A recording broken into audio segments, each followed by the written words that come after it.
like them to explain to us because kinakaltasan lahat tayo ng PhilHealth.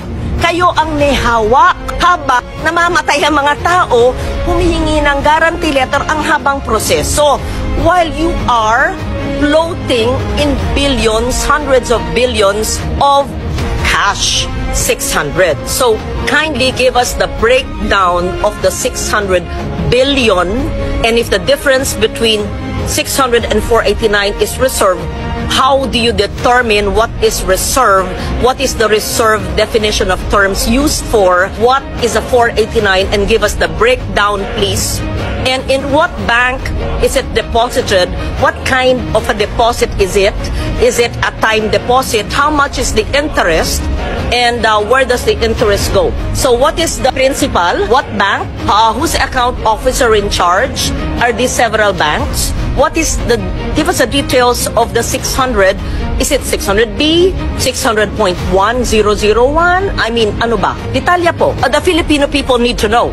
And my second question would be, meron ba ni isang Pilipino na maaapektuhan dahil siniro?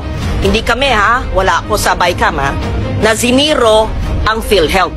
At yung mga, pangatlong tanong, yung mga ospital at mga serbisyo na umaangal sa amin dahil kami ang nasa field na marami babayaran ang PhilHealth sa kanila, bakit nyo para naman kayong may rubber band sa mga pockets ninyo na may pera ayaw ilabas? Hindi nyo pera yan ha. Kayo'y empleyado ng gobyerno, parang tayong lahat ha.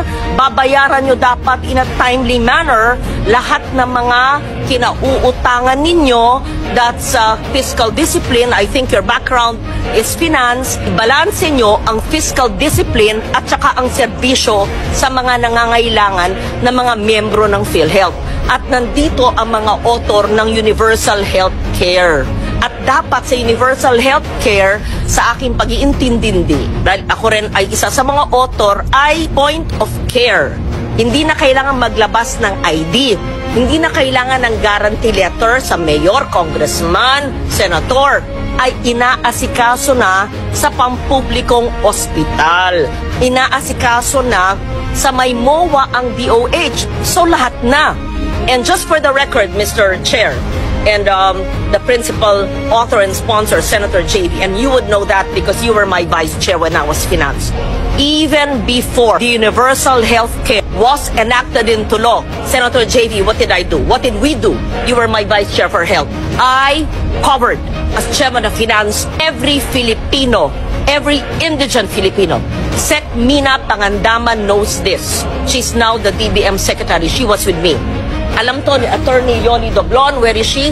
She was the head of the LBRMO. Director Irene knows this. She was also the deputy staff of Attorney Doblon. Kaya ng national budget, wala pang universal health care, na lahat ng mahirap, point of care, pagpasok, hindi kailangan magpakita ng ID o GL ng lahat ng pampublikong ospital bago magkaroon ng batas. At salamat na isa batas na.